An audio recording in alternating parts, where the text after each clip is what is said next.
सो मिलावे, मित्र वही जो वृंदावन बसावे, मित्र वही जो व्यसन छुड़ावे, मित्र वही जो सतमार्ग दिखावे, वो मित्र है। तो जबलपुर में दो मित्र थे पास के गांव में, जिनका नाम था दामोदर दास। अब यहां के लोग, अब देखिए कितनी बड़ी बात है, जिनकी मैं चर्चा सुनाने जा रहा हूं, जबलपुर और रीवा खंड के लोग ही इनको नहीं जानते, और हमारे वृंदावन में इनका नाम सुनते ही हाथ जुड़ जाता है।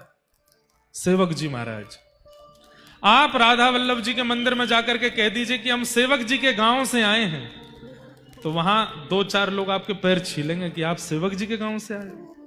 और छोड़िए, आज विश्व प्रसिद्ध परम पूजनीय प्रातः स्मरणीय श्री प्रेमानंद जी महाराज, उनके पास जाके बस इतना बोलना, हम सेवक जी के गांव से आए हैं, महाराज जी आपको माला पहनाएंगे कि आप सेवक जी के यहां से आए हो। तब फिर सत्य बता देना, गांव तो दूर है, आए रेवा खंड से, रेवा खंड उन्हीं का ही है। सेवक जी महाराज वो हैं, उनका चरित्र हम सुना रहे हैं आपको। नेक शांति और दे दो, इधर उधर वाले, नीचे वाले नेक शांति कर लो भैया सब। तो श्री दामोदर दास जी और श्री चतुर्भुज दास, ये दो मित्र थे। कभी कभी ठाकुर जी कई लोगों के, अब ऐसा होता है कि अब कथा हो रही है, यहां पर कोई आकर के बैठ गया और बैठे बैठे उसने कथा सुनी, कथा सुनकर के उसके चित्त में भक्ति पहली बार जगी कथा सुनने से। कई लोगों के साथ ऐसा होता है, पर कई लोग ऐसे होते हैं वो जन्म से ही भक्त होते हैं। मंदिर जाना, कथा सुनना, सत्संग करना, गुरुओं को प्रणाम करना बचपन से ही उनकी आदत जैसी हो जाती है, सिखाना नहीं पड़ता, उनका स्वभाव बन जाता है। तो ऐसे ही थे श्री दामोदर दास जी और श्री चतुर्भुज दास जी, इसलिए दोनों मित्र हो गए। आप दोनों का नियम था कि जबलपुर में कोई भी संत जन पधारते, उनको प्रणाम करके निमंत्रित करना कि आप हमारी कुटिया के पास, घर के पास चलो, वहीं बैठ करके आप कुछ सत्संग करो, वहीं हम आपको प्रसाद पवाएंगे, एक रात्रि हमको सेवा का अवसर दो, कल आप आगे निकल जाना। ऐसी प्रसिद्धि हो गई कि अब जो कोई भी आता है जबलपुर क्षेत्र में, उसे इन्हीं के यहां जाते, दामोदर दास जी के यहां।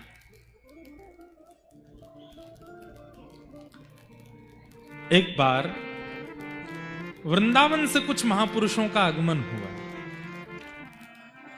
एक होता है ना कि चित्त में एक भावना बनी रहती है कि हमें जो प्रिय लगती है वो बात कोई सुना दे। तो सेवक जी श्री दामोदर दास जी सबकी बात सुनकर के यही सोचते थे कि ये ठाकुर जी के प्रेम स्वभाव की कोई बात बतावें, ठाकुर जी के नित्य विहार की कोई बात बतावें, श्री प्रिया जी की कोई बात बतावें। तभी कुछ महापुरुषों का वृंदावन से आगमन हुआ।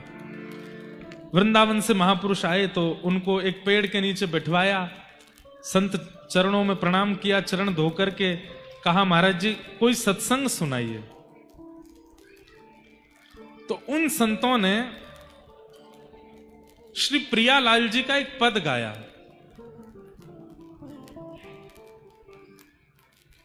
बसो मोरे नैनन में दो चंद, बसो मोरे नैनन में दो चंद, बसो मोरे नैनन में दो चंद, बसो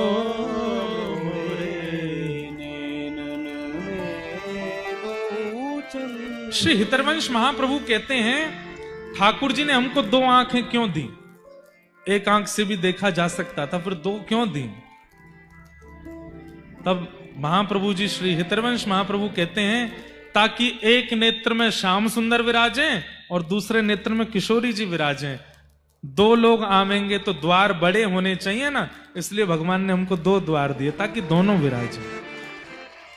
अकेले ठाकुर जी होते तो एक आंख से भी काम चल सकता था, पूरी दुनिया एक आंख से भी देखी जा सकती, पर दो नेत्र क्यों?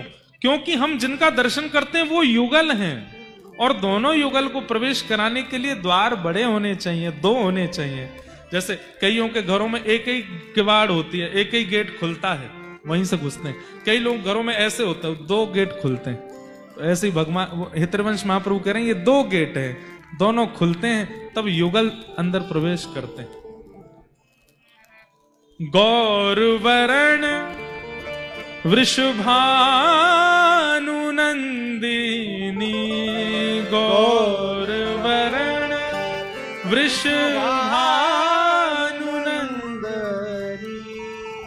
श्याम वरण नंद नंदन, ओ श्याम वरण नंद नंदन, बसो मोरे नैनन में दो चंद, बसो मोरे नैनन में दो चंद। जैसे ये पद गाया, ये पद सुनते ही श्री दामोदर दास जी के नेत्रों से अपने आप आंसू गिरने लगे, और ये पद सुनते ही उनके नेत्रों से अविरल अश्रुधार गिरने लगी। और बस वो जो प्रवचन कर रहे थे उनकी बस प्रतीक्षा कर रहे थे, ये विश्राम कब लेंगे, मैं इनसे पूछूं कि मुझे ये रस कहां मिलेगा।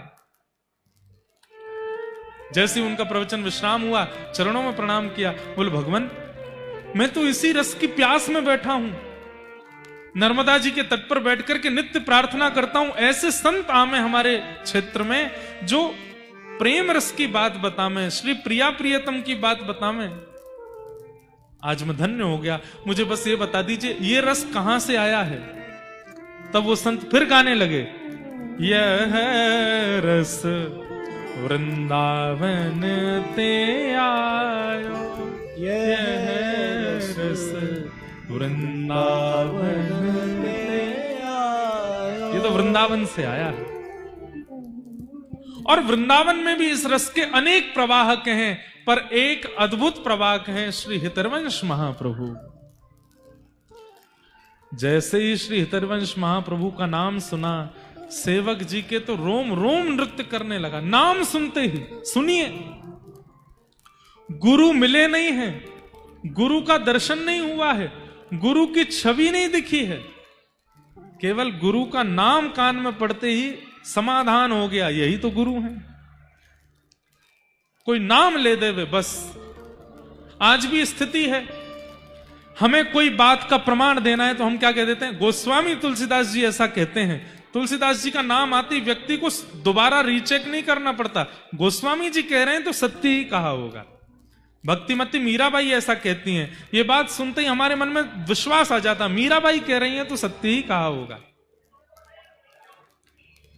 हमारे दद्दा जी के जितने भक्त हैं, उनको कोई बात का प्रमाण देना हो, बस एक दद्दा जी ने ऐसा कहा था, वो रीचेक थोड़ी करेंगे। दद्दा जी ने कहा था तो मतलब ये प्रमाणित है। इसे गुरुनिष्ठा कहते हैं कि आपकी आचार्य के प्रति दूसरी भावना नहीं, एक बार जो शब्द निकला, जो बात कही, वो प्रमाणित है। हितरवंश महाप्रभु का नाम सुनते ही श्री दामोदर दास जी के तो नेत्र पुलकित हो गए, रोम रोम नृत्य करने लगा। चरणों में प्रणाम करके कहा कि भगवान अगर मैं वृंदावन गया तो हितरवंश महाप्रभु मुझे स्वीकार करेंगे? क्यों नहीं करेंगे, निश्चित स्वीकार करेंगे, तुम जाओ तो सही। और श्री दामोदर दास जी ने मन बना लिया कि मैं वृंदावन जाऊंगा। लेकिन वही बात है ना, कल करे सो आज कर, आज करे सो अब, पल में परले होएगी बहुरी करेगो कब।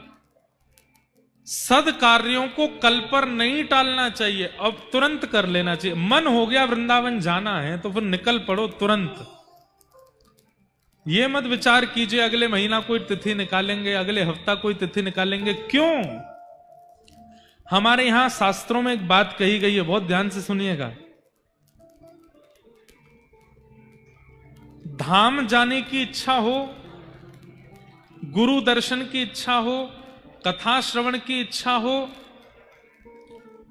और या फिर धाम से कोई प्रसाद आपके घर लेकर के आ जाए, उनको स्वीकार करने में पल भर कर भी प्रतीक्षा नहीं करने, तुरंत करो।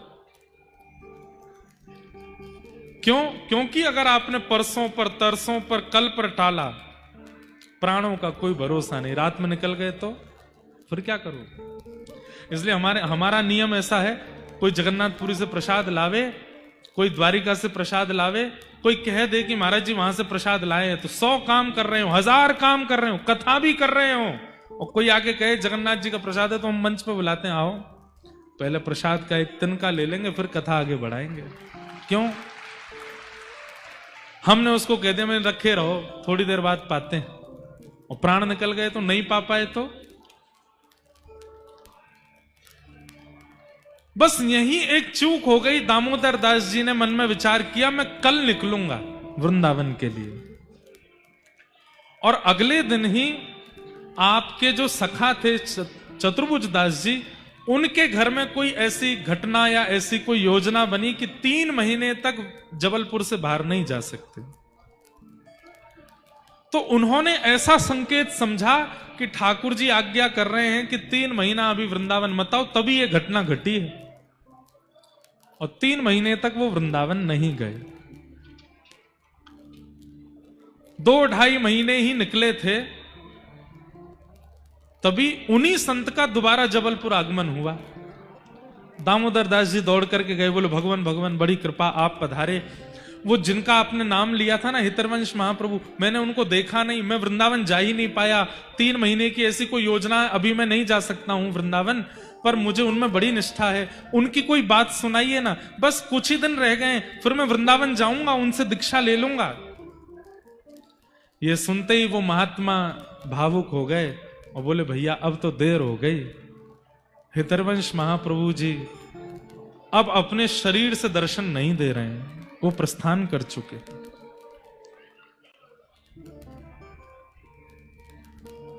उस समय ऐसी स्थिति हो गई दामोदर दास जी की, 2 महीने से रोज चिंतन कर रहे हैं, और बिना गुरु मंत्र के ही गाते थे, प्राण हरिवंश जीवन हरिवंश, प्राण हरिवंश जीवन हरिवंश। अब मैं जाऊंगा और श्री हितरवंश महाप्रभु से दीक्षा लूंगा, वो मुझ पर कृपा करेंगे, फिर वो रस मुझे भी मिलेगा जो सबको मिला है। लेकिन जैसे ही पता चला कि महाप्रभु जी अब शरीर से नहीं विराज रहे, नर्मदा जी की ओर दौड़ने लगे, प्राण त्यागने की भावना से, बस कि अब मैं प्राण त्याग दूंगा, ये क्या अनर्थ हो गया मेरे साथ, अरे मैंने कल पर क्यों टाला, उसी समय वृंदावन चला गया होता तो कल क्या होगा ये मुझे पता नहीं चलता, लेकिन कम से कम जाके मेरी दीक्षा तो होती, मुझे गुरु तो प्राप्त हो जाते।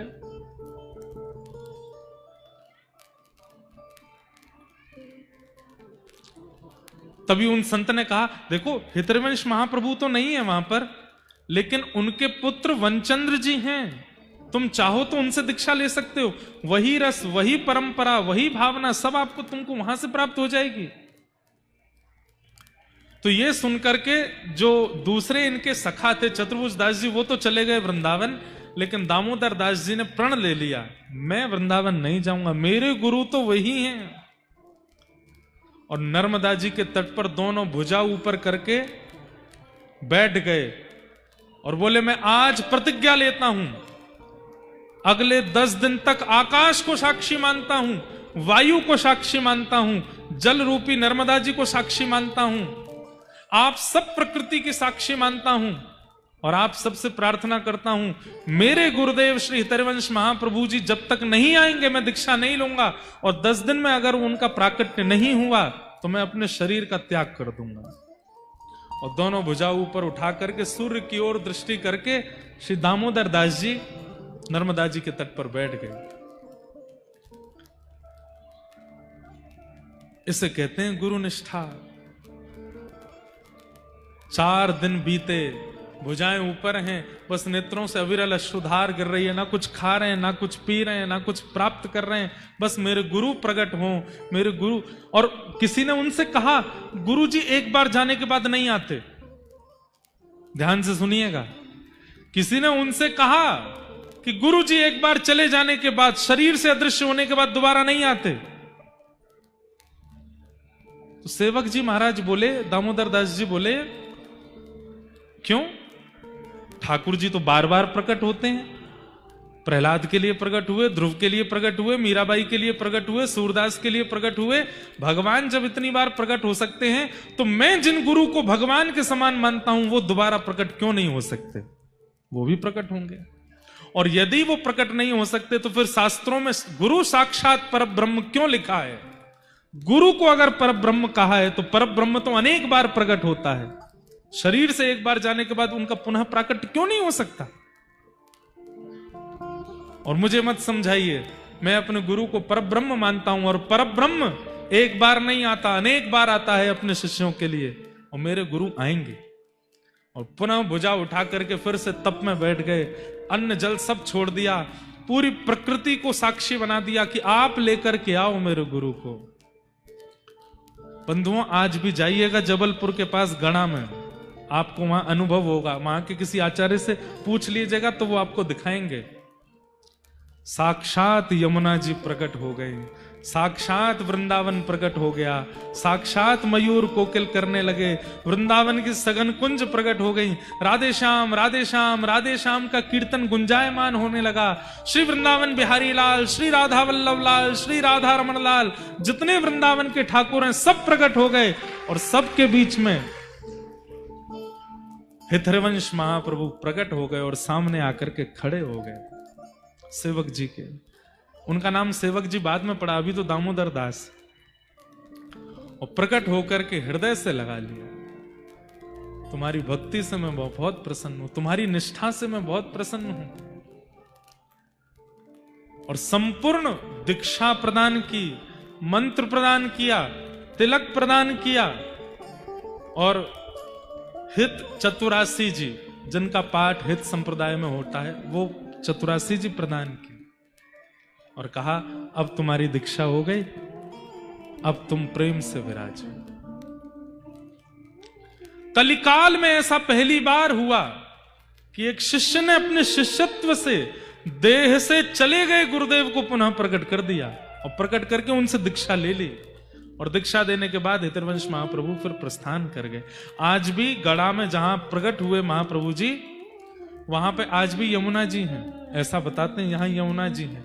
वहीं सारे वन आदि, वन्य प्रदेश, वृंदावन जैसा सब कुछ, वहां पर ठाकुर जी का स्वरूप भी विराजमान है, सब कुछ है। और उन्हीं ने नामकरण कर दिया कि आज से तुम्हारा नाम सेवक, अब तुम सेवक हो। तब सेवक जी ने हितरवंश महाप्रभु का वर्णन किया, उसी को सेवक वाणी कहते हैं। आज भी हित संप्रदाय में हित चतुरासी जी और सेवक वाणी जी दोनों का एक साथ पाठ होता है राधा वल्लभी परंपरा में। तो ये यश वृंदावन पहुंच गया और वृंदावन में सबको पता चला कि हितरवंश महाप्रभु अदृश्य होने के बाद फिर प्रकट हो गए जबलपुर के पास में। किसके लिए प्रकट हुए? बोले दामोदर दास जी के लिए हुए और उनका नाम सेवक जी रखा। तो हितरवंश महाप्रभु जी के पुत्र श्री वनचंद्र जी ने पत्र लिख करके भेजा और कहा कि हे सेवक जी, आप वृंदावन पधारो और जिस दिन आप पधारोगे मैं राधा वल्लभ लाल जी की तिजोरी के, राधा वल्लभ लाल जी के गहनों को वृंदावन वासियों के लिए लौटाऊंगा। जिस दिन आप आओगे आप पधारो। सेवक जी ने मन में विचार किया, मेरे जाने से अगर ठाकुर जी के रत्न जवाहरात लौटाने पड़ेंगे तो मैं नहीं जाऊंगा। कितने महीनों तक गए नहीं उसके बाद वृंदावन, क्योंकि अब चित्त में वृंदावन प्रकट हो गया है। देह वृंदावन में नहीं है पर चित्त में वृंदावन प्रकट हो चुका है। पर कुछ दिन बाद इच्छा हुई कि राधा वल्लभ जी का दर्शन तो करूं, तो रूप बदल करके गए। ऐसा रूप बना के गए कि वृंदावन में किसी को पता ना चले कि सेवक जी आ गए। वृंदावन पहुंचे, जैसे ही वृंदावन पहुंचे कोई नहीं पहचान पाया इनको। सामान्य सा रूप बना करके, चंदन आदि पूरे मुख पे लगा करके, केश आदि मुड़ा करके और बिल्कुल सामान्य से रूप धारणा करके वृंदावन में प्रवेश कर गए। कोई नहीं पहचान पाया कि सेवक जी आ गए। जैसे ही राधा वल्लभ जी के मंदिर में पहुंचे तो राधा वल्लभ जी खड़े हैं ऐसे, और हितरवंश महाप्रभु के पुत्र वनचंद्र जी राधा वल्लभ जी का श्रृंगार कर रहे थे। और तभी राधा वल्लभ जी के नेत्र जो अचल हैं, जो एक ही तरफ देखते रहते हैं, वो मटकने लगे ऐसे, इधर उधर ठाकुर जी अपने नेत्र मटकाने लगे। जैसे ही नेत्र मटके तो वनचंद्री से सावधान, जय जय, कहा भयो, आप अपने नेत्र क्यों मटका रहे हो? तो सामने दर्शनार्थी खड़े थे, ठाकुर जी इशारा करें,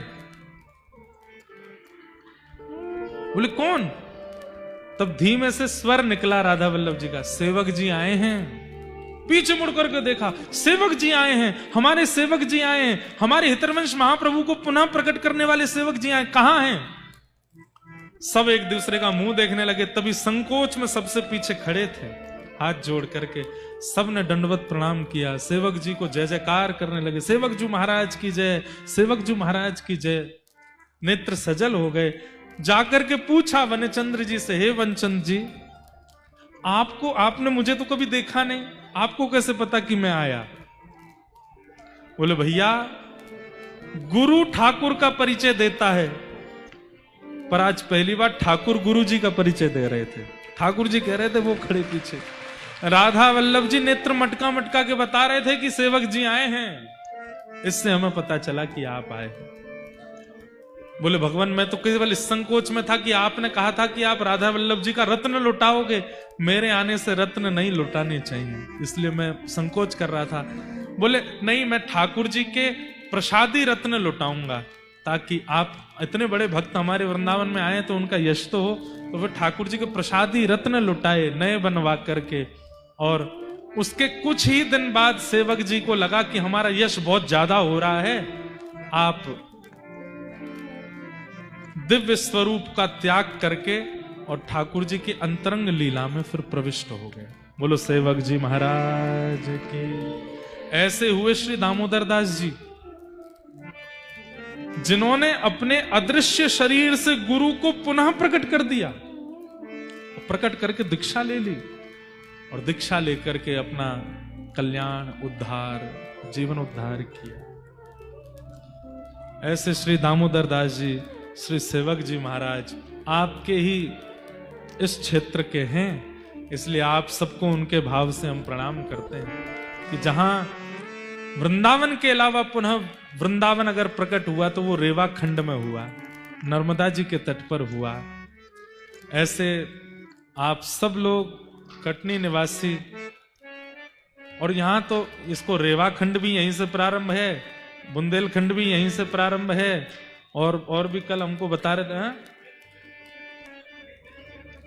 हाँ विंध्याचल भी यहीं से प्रारंभ है। कोई छोड़े नहीं, कटनी वालों ने सब पकड़ रखे हैं, सबका मूल स्रोत पकड़ के बैठे हैं। मतलब कटनी अगर कोई आ गया तो रेवा खंड का भी दर्शन हो गया, बुंदेलखंड का भी दर्शन हो गया, विंध्याचल का भी दर्शन हो गया, सबके अनुभव हो जाते हैं।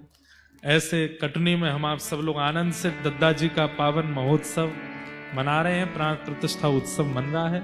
आज प्रथम दिन गुरु कृपा और गुरु चर्चा के ऊपर हमने थोड़ी सी प्रकाश डाला। 2 दिन और, कल और परसों यहाँ पर प्रेम से हम ठाकुर जी के मधुर भक्तों के चरित्र और गुरु कृपा के बारे में श्रवण करेंगे और भक्तों की लीला सुनेंगे। और परसों खूब बढ़िया सुंदर एक उत्सव करेंगे कथा में। सब लोग खूब बढ़िया पीले पीले वस्त्र पहन करके आना, खूब मधुर उत्सव करके, और दद्दा जी के पावन इस प्राण प्रतिष्ठा महोत्सव का हम लोग सब आनंद लेंगे। सब लोग बड़े प्रेम और भाव से हमारे साथ में वृंदावन को प्रणाम कर लो। श्यामा हृदय कमल सो प्रगट्यो, श्यामा हृदय कमल सो प्रगट्यो, श्री श्यामा हृदय कमल सो प्रगट्यो, श्यामा हृदय कमल सो प्रगट्यो, और श्याम हृदय कुहा वृंदावन मेरो वृंदावन, वृंदावन मेरो वृंदावन, हे श्री वृंदावन प्यारो वृंदावन, होगी वृंदावन प्यारो वृंदावन, आतुर हित हरिवंश पुकारो, श्री राधा राधा नाम, आतुर हित हरिवंश पुकारो, राधा राधा नाम, हे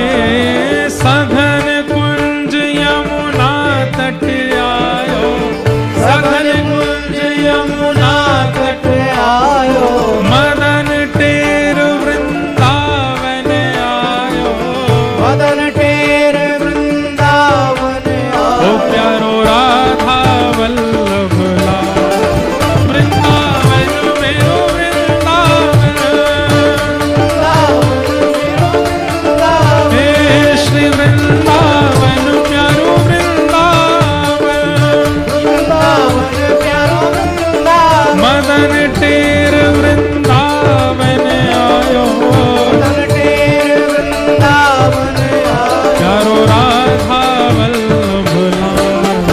वृंदावन मेरो वृंदावन, वृंदावन हे श्री वृंदावन प्यारो वृंदावन।